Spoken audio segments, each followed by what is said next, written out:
So mga ate at kuya, balitang-balita nga pala ngayon na, 'di ba, suspended yung governor ng Davao del Norte. So katabing-katabi yan, nasa ibabaw na part ng Davao City. Dahil sa allegedly, doon kasi ikakandak yung maisog rally ngayon or maya-mayang konti. Kaya yung governor na hinanapan ng paraan para masuspend. Tapos nga, parang ang laking pasalamatan ni Governor, and maybe we can listen to his statement today. Ayan, si Governor Hubahib, Edwin Hubahib. Sa tingin ng marami, and mabuti na lang, ang laki pasalamatan nito kay PRRD dahil pinagtanggol nga. Dahil ang, di ba, imimit dapat siya ni Lagdameo, yung SAF ni Kuting, Special Assistant to the SAP pala, Special Assistant to the President, si Lagdameo. Ang tawag dyan ni Miss Maharlika ay si Dark Choco. Tama ba? Moreno yata yan eh. Jowa ni Don, yung artistang si Don. Kilala niyo si Don. Oh, Don Zolwe. Okay? Don Zolwe. So, siya yung special assistant to the president. Para madaling maintindihan ng marami, parang siya yung Senator Bongo ni PRRD. Okay? Si PRRD, nung hindi pa senador si Senator Bongo, at kahit nung naging senador na si Sen Bongo, siya pa rin yung SAP ni PRRD. Parang dakilang alalay. Kasama lagi sa mga lakad, gano'n. So, siya rin itong si Lagdameo, yung SAP ni Kuting. Ngayon, nakipagtagpo daw ito sa Davao City or makikipagtagpo sa isang resto, allegedly si Lagdameo at pinapupunta niya to. Hindi pumunta si Governor Hubahib kasi oras ng trabaho. Siya ay elected eh. Hindi pwedeng itigil niya ang trabaho niya malamang sa Kapitolyo ng Davao del Norte at iwanan ang mga taong dapat niyang kausapin or makaharap sa araw na yun para lang pumunta ng Davao City, mag-travel papunta ng Davao City at hiwalay na part ng Davao region yan para lang kausapin si Lagdameo. Allegedly, ang mapag-uusapan ay huwag payagan yung rally ngayon. Hakbang ng Maisog, pangatlo na to eh. Una in Davao City, in a PRRD. Pangalawa yung sa Cebu. Ang alam ko yung third target dapat norte. Kung hindi man Bulacan, like Ilocos. Basta Luzon, okay? Kung hindi man sa NCR. At ang sabi nga noon ni Spokes Harry Roque, papasukin nila ang Baluarte. Malamang ni Kuting. Kung hindi man NCR, kung nasaan nandun ang Manila, norte yan, Ilocos, di ba? Ilocos region. Mukhang hindi nabigyan ng permit doon. At yun nga po yung usapan, lahat ng mga local officials, pinagbabawalang bigyan ng permit ang hakbang ng Maisog. May naglakas loob, yan si Governor Edwin Hubahib.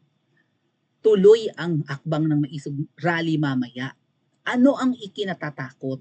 Diyan po kasi sa hakbang ng Maisog, mapag-uusapan, malamang sa alamang, at lalo't gigil ngayon ang dating Pangulong Duterte, ang pagpupulvuro ni Kuting. At siguro sa mga rallying ganito, pinangangambahan nila na baka ipalabas ang video.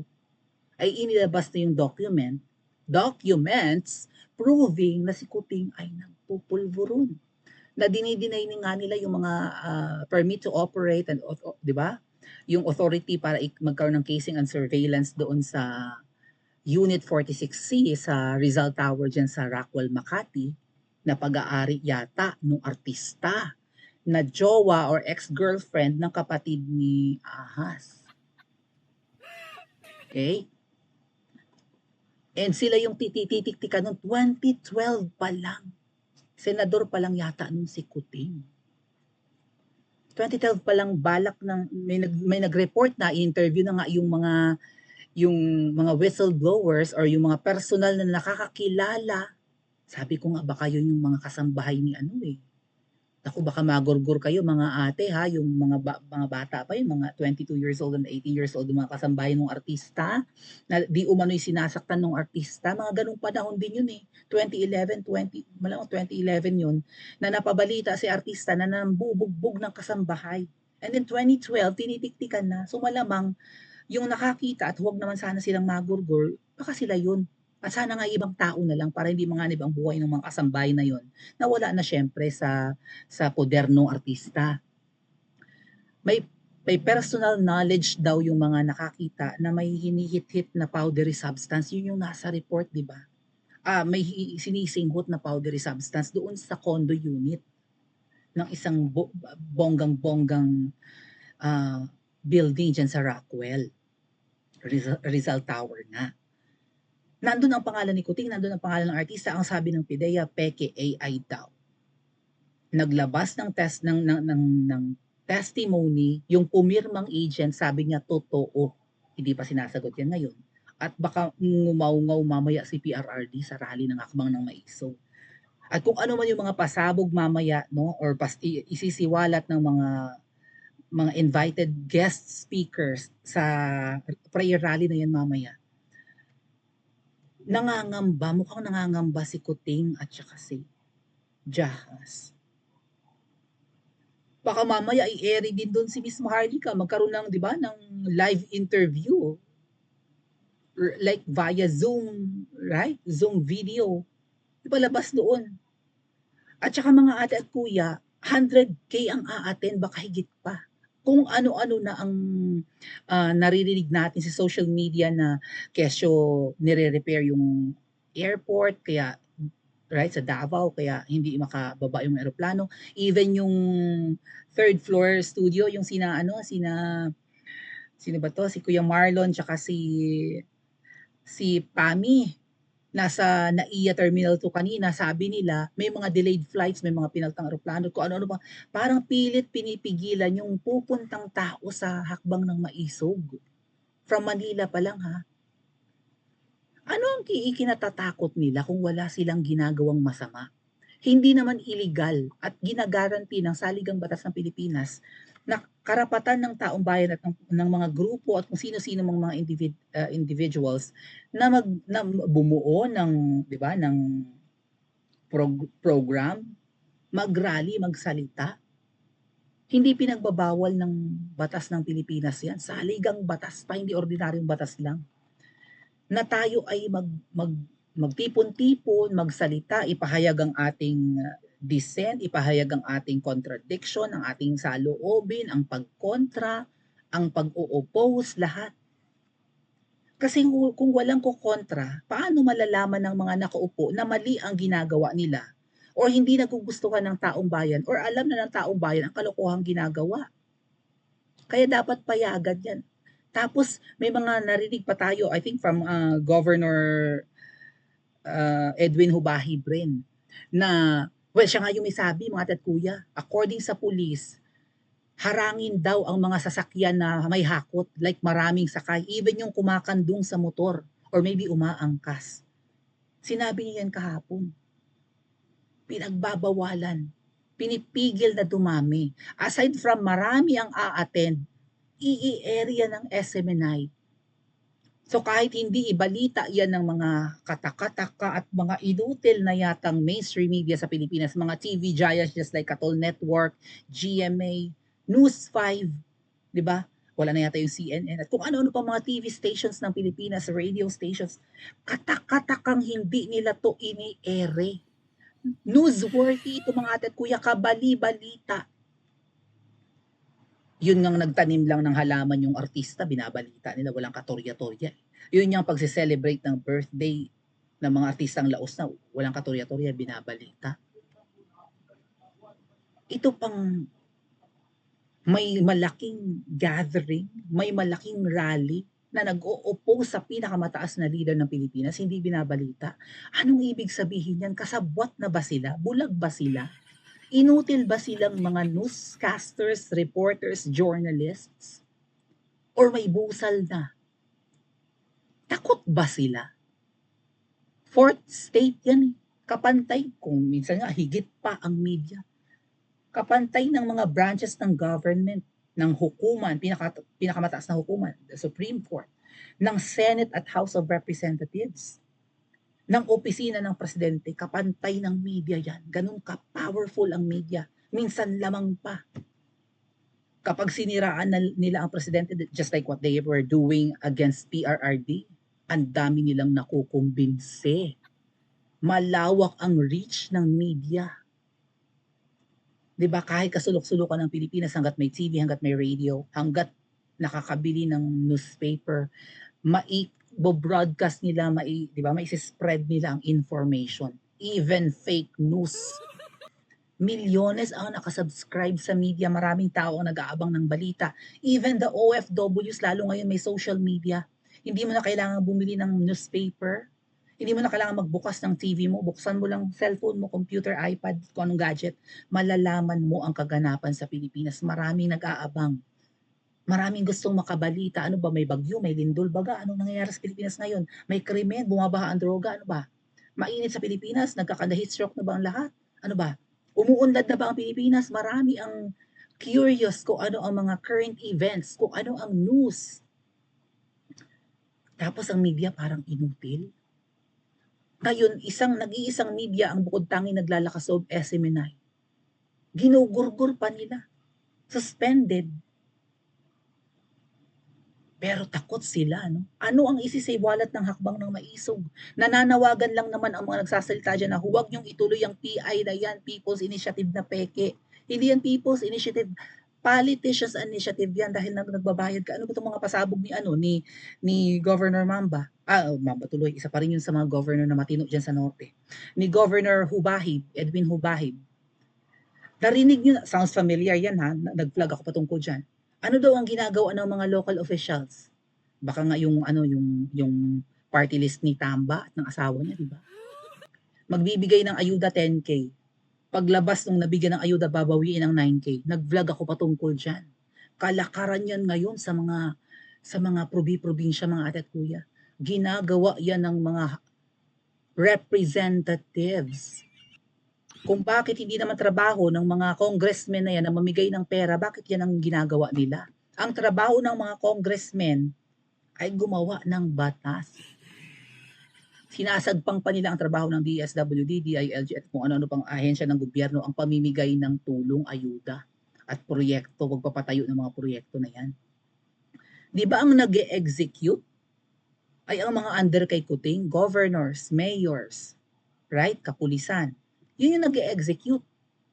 O hindi trabaho ng mga nasa legislative branch na yung mga senador at ng mga kongresista na yan ang mag-execute or mamudmud ng ayuda.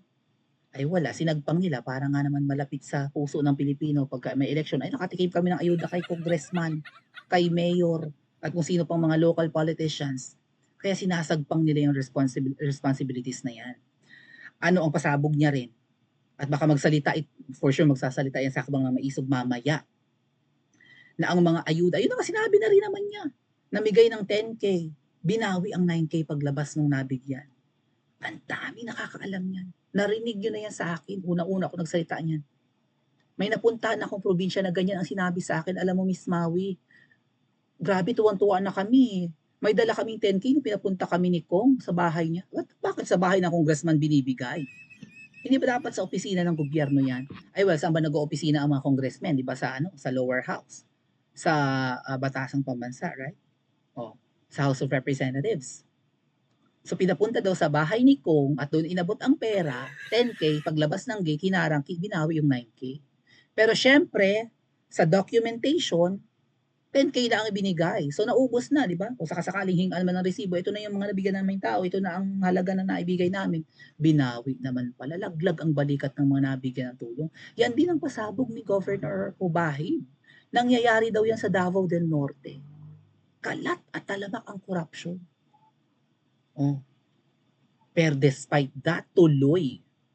Kahit na takot ang mga mabibigwasan at mabubuking ang mga kalokohan, tuloy mamaya-mayang konti ang hakbang ng maisog.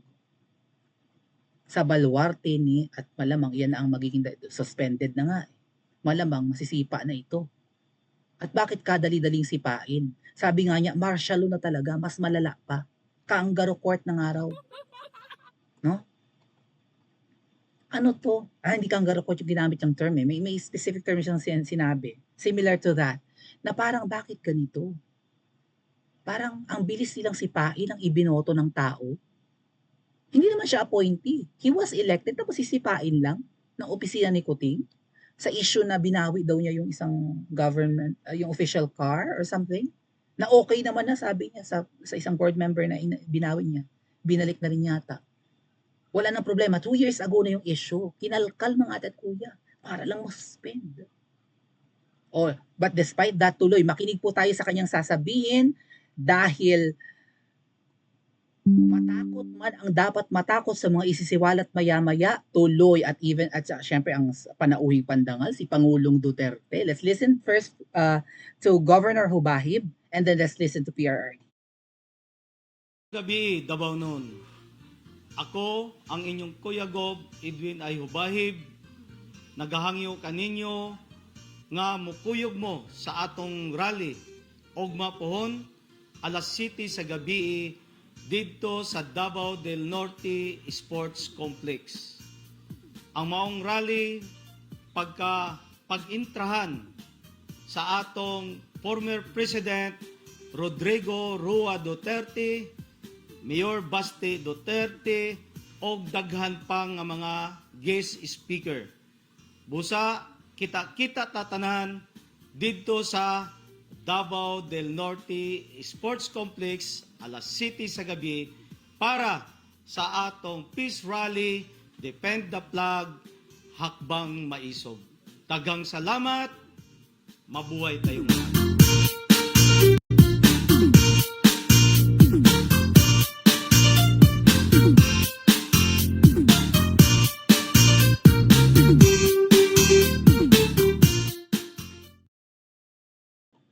Okay, tuloy. So tuloy ang kabog ng dibdib ni Kuting kung ano man ang pasabog against him mamaya. At talagang magsasalita ng maanghang si PRRD ay talaga nga naman. Alam niyo ba even yung pagkain doon pinipigil nila. I think si Governor Hubahib magpapakain sa mga dadalo ay hinarang. Even yung paggamit ng kusina yata or something kahit na hindi na yung mga gamit or whatever, pinipigilan. At bakit yung pipigilan ang rally? Hindi na nga binabalita ng mainstream media eh. Ano ang kinakatakot ninyo, Kuting? Ahas. Let's listen to PRRD dahil nagyayaya po ang ating dating Pangulo, no? Na siya ay pupunta doon bilang panauhing pandangal naman ng hakbang ng maiso. Mga kaigsunan kong Pilipino, ugma Domingo may dakong rally sa Tagum. May tungod kani sa protesta sa Pilipino sa pagpadagan sa atong nasod. Idugang na sa rason ng gobernador ngadto nga nihatag og permit nga magrally ta katawan mo protesta the right to peaceably assemble for redress of grievance is a very constitutional right. Ibot siya. Pugngan ang tao pag, di na maayo. Padung na ta dito sa atong ikadlukan ni ato samahan. Daghang salamat. Sabi ni PRRD dyan, lalo sa last part ng sinabi niya, papunta na tayo sa kinatatakutan natin na panahon ng tatay ni Kuting sa iyang amahan. Padung na ta dito, right? Papunta na raw tayo doon sa kinatatakutan nating panahon na katulad ng tatay ni Kuting. Kasi ang governor nga ng Davao del Norte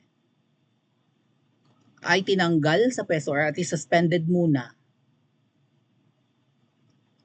dahil pinayagan niya ang hakbang ng maisog rally. Oh. At ang rally lang naman na yun, sabi ni PRRD, ay para isiwalat lang ang mga hindi na nakakatuwang ginagawa or maybe hindi ginagawa ng gobyerno. Ay puro gala lang at concert, pasosya, fashion show, party, attend ng wedding, travel abroad. Yung mahal na bilihin, hindi iniintindi. Yung maliit na sweldo, kakulangan ng trabaho, yung tumataas na krimen, yung pagbaha ng pulburon at asin sa Pilipinas ng droga. Yung katakatakang pag laging may nananalo sa loto. Malamang iba, kaduda-duda ng mga ate at kuya, sino yung malimit manalo na yan? Ilan na ang milyonaryo? At kung ano-ano pang, yung sinanggit ko kanina, yung ayuda na binubulsa. Kuting kung talagang hindi ka inutil, hindi dapat nangyayari sa gobyerno mo to at wala ka dapat ikatakot sa rally kung hindi palpak ang gobyerno mo. Agree ba kayo mga ate at kuya? Pa-comment po sa comment section at mag-like and subscribe din po kayo.